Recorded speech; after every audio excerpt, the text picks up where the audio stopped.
আজকে শেয়ার করব এই গরমে শরীর ঠান্ডা রাখবো কিভাবে, বানাবো একটা ইমিউনিটি বুস্ট রেসিপি এবং ন্যাচারাল প্রোবায়োটিকও। খুব উপকারী এবং সুস্বাদু রেসিপি। চলুন তো আজকে রেসিপি বানানো যাক। Hello everyone and welcome to my channel. আজকের রেসিপিটি বানানোর জন্য আমার লাগবে একটা বোল। এই বোলটা কাঁচের অথবা কোনো মাটির পাত্র হলে খুব ভালো হয়। অন্য কোনো কাঁসা বা স্টিলে এটা বানাবেন না। তো আজকে আমি নিয়েছি কাঁচের একটা বোল। তার মধ্যে এবার নিয়ে নেব ভাত, যেটাকে আমরা রান্না করার পরে বা খাওয়ার পরে রেস্ট ওভার থেকে যায়, সেই ভাতটাও আমরা নিয়ে নিতে পারি এবং যে কোনো চালের ভাত এখানে ইউজ করা যেতে পারে। এখানে 1 কাপ চাল আমরা অথবা ভাত নিয়েছি, সেটাকে এবার আমরা ফার্মেন্ট করব। ফার্মেন্ট করার জন্য সবার আগে আমরা এখানে নেব, যতটা ভাত নিয়েছি ততটাই জল দেব। সমস্তটা ভাতটা যেন জলের নিচে ডুবে থাকে। এবার রাতভর অথবা 8 থেকে 10 ঘন্টা এটাকে চাপা ঢাকা আমি দেব না, হালকা একটু ফাঁকা করে রাখবো। এইভাবে আমরা এটাকে ফার্মেন্ট করতে রাখবো। ফ্রিজে কিন্তু একদম রাখা যাবে না। এবার 10 ঘন্টা বাদে যখন আমি দেখব এই ভাতটা একদম ফুলে জলটা একদম সোক করে নিয়েছে কিছুটা, আর কিছুটা জল এর মধ্যে রয়েছে। ফার্মেন্টেশন হলে এতে গাট হেলদি ব্যাকটেরিয়ার সাথে এসেনশিয়াল মিনারেলস আর বি ভিটামিনস আর রেজিস্ট্যান্স স্টার্চ তৈরি হয়ে যাবে।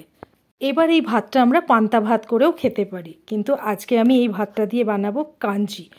তো কাঞ্জি বানাবার জন্য আমরা একটা মিক্সচার গ্রাইন্ডারে সমস্ত ভাতটা এবার নিয়ে নেব জলটা সহ। এর মধ্যে এবার অ্যাড করে দেব যতটা ভাত ছিল তার হাফ কোয়ান্টিটি দই। 1 কাপ আমি চাল ভাত নিয়েছিলাম, তার জন্য হাফ কাপ দই নেব। আর এখানে আমি পিঙ্ক সল্ট ইউজ করেছি, যে কোনো সল্ট ইউজ করা যেতে পারে। স্বাদ মতো নুন দিয়ে এবার এটাকে খুব ভালো করে গ্রাইন্ড করে নেব। এবার এই গ্রাইন্ড করা যে কনসিস্টেন্সিটা, এটা আমি ইচ্ছে করলে আর একটু পাতলাও করে নিতে পারি। তো আমি এর মধ্যে একটু জল দিয়ে পাতলা করে নিয়েছি। প্রয়োজন হলে এটাকে আর একটু ঘন রাখাও যেতে পারে। এটা নিজের পছন্দ মতো ঘন বা পাতলা করা যেতে পারে। রাইস কাঞ্জিটা ডাইজেস্টিভ ইস্যুর জন্য খুব ভালো। ডেইলি যদি রাইস কাঞ্জি খাওয়া যায় তাহলে এতে গাট হেলথ তো ইমপ্রুভ হবেই, সাথে ইমিউন সিস্টেমটাও খুব স্ট্রং হয়ে যাবে। এবার একটা তড়কা দেব, যা কি এর স্বাদটাকে অনেকটা বাড়িয়ে দেবে। এবার যে কোনো প্যান বা তড়কা প্যান গরম করে তাতে আমরা দেব ঘি। ঘি গরম হয়ে গেলে দিয়ে দেব জিরে, তার সাথে একটু সর্ষে এবং একটুখানি আমরা এর মধ্যে দেব বিউলির ডাল, যেটাকে আমরা উড়দ ডালও বলি। সেটা দিয়ে একটুখানি ডালটা যতক্ষণ ভাজা না হবে ততক্ষণ আমরা এটাকে নাড়াচাড়া করব।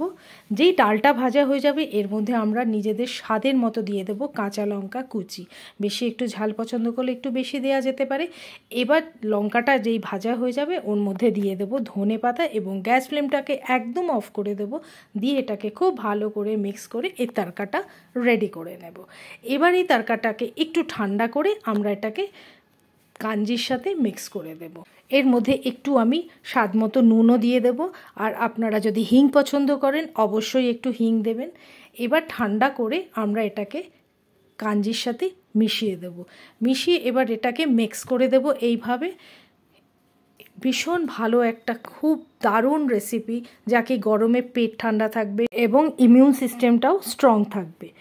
এই কাঞ্জিটা যে কোনো সময় খাওয়া যেতে পারে, ব্রেকফাস্ট, সাইড ডিশ বা ড্রিঙ্ক হিসেবেও খাওয়া যেতে পারে। এই রাইস কাঞ্জিটা টেস্টির সাথে সাথে ইজিলি ডাইজেস্টেবল, তাই এটা ছোট থেকে বড় সবাই এটাকে খেতে পারে।